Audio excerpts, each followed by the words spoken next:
Welcome to Vedanta Bhakti Pravachanam channel. In this channel, we are seeing Sai Satcharitra. In the chapter number 40, what writer is going to tell? Let us see.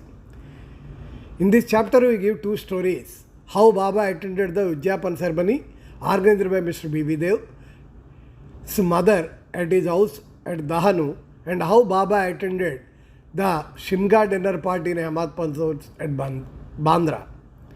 Blessed is Sri Sai Samartha, who gives instructions in both temporal and spiritual matters to his devotees and makes them happy by enabling them to achieve the goal of their life. Sai then places his hand on their heads, transfers his powers to them, and thus destroying the sense of differentiation makes them attain the unattainable thing.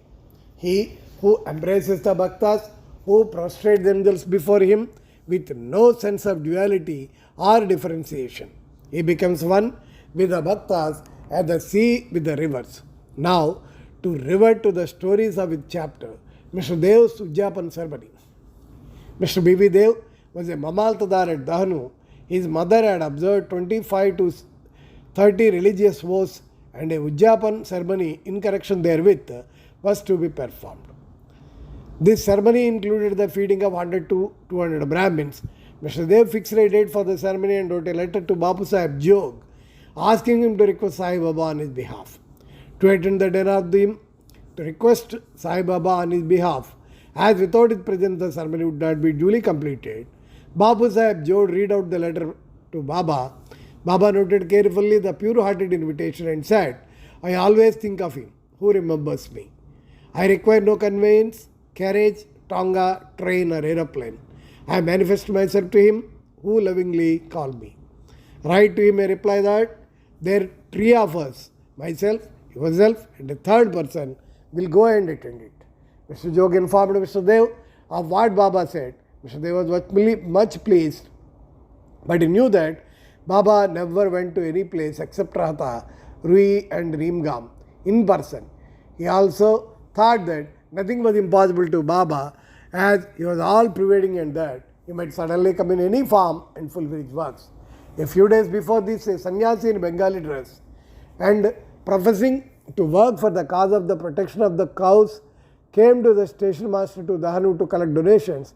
The station master told him to go to the town and see the Mamaltadar Mr. Dev and with his help collect funds. Just then, the Mamaltadar happened to come there. The station master then introduced two sannyasi to him. Both sat talking on the platform.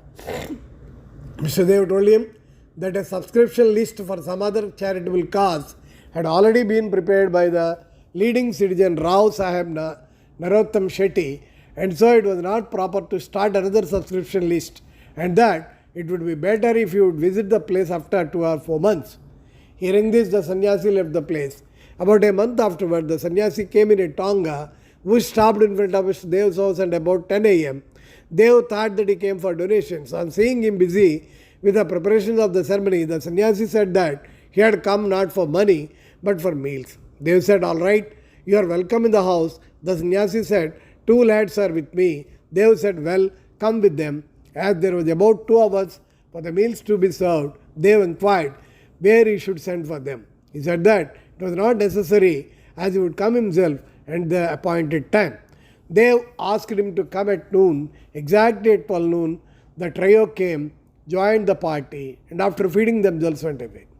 After the ceremony was finished, Dev wrote a letter to Bapu Sahib Jog, complaining of Baba's breach of promise. Jog went to Baba with the letter, but before it was opened, Baba spoke. He says that I promised him to come, but deceived him. Tell him that I did attend this dinner with 2 others, but he failed to recognize me. Then, why did he call me at all? He thought that the sannyasi came to ask for subscription money. Did I not remove the doubt in the respect? And did I not say that I would come with 2 others? And did not the trio come in time and have their meals? See, to keep my words, I would sacrifice my life. I would never be untrue to my words. This reply pleased Jog's heart, and he communicated the whole reply to Dev. As soon as he read it, he burst into tears of joy. But he took himself to task mentally for vainly blaming Baba. He wondered how he was received by the sannyasi's prior visit and his coming to him for subscriptions, how he also failed to catch the significance of the sannyasi's words that he would come with two others for meals. The story clearly shows that when the devotees surrender themselves completely to other Sadguru, he sees to it that the religious functions in their houses are duly executed and complied with all the necessary formalities. Hemad Pant's Shimga dinner. Now let us to take other story which shows how Baba appeared in the form of his picture and fulfilled the desire of his devotee. In 1917, on the morning of the full moon day, Hemad Pant had a vision. Baba appeared to him in his dream in the form of well-dressed sannyasi, woke him up and said that he would come to him for meals that day. The vision constituted a part of the dream. When the fully woke up, he saw neither Sai or any sannyasi. But when he began to recollect the dream, he remembered each and every word the sannyasi uttered in his dream. Though he was in contact with Baba for 7 years and always meditated on Baba, he never expected that Baba would come to his house for meals. However, being the holy day, sannyasi was coming for meals and that some more rice should be prepared. She inquired about the guest, who he was and where he was coming from. Then, not to cause any misunderstanding, he gave her truth and told her about the dream. She doubtingly asked whether it was possible that Baba should come here from Shirdi, leaving the dainty dishes there to accept their coarse food. Hemad Pant then assured her that Baba might not come in person, but he might attend in term of guests and that they would lose nothing if they cooked some more rice.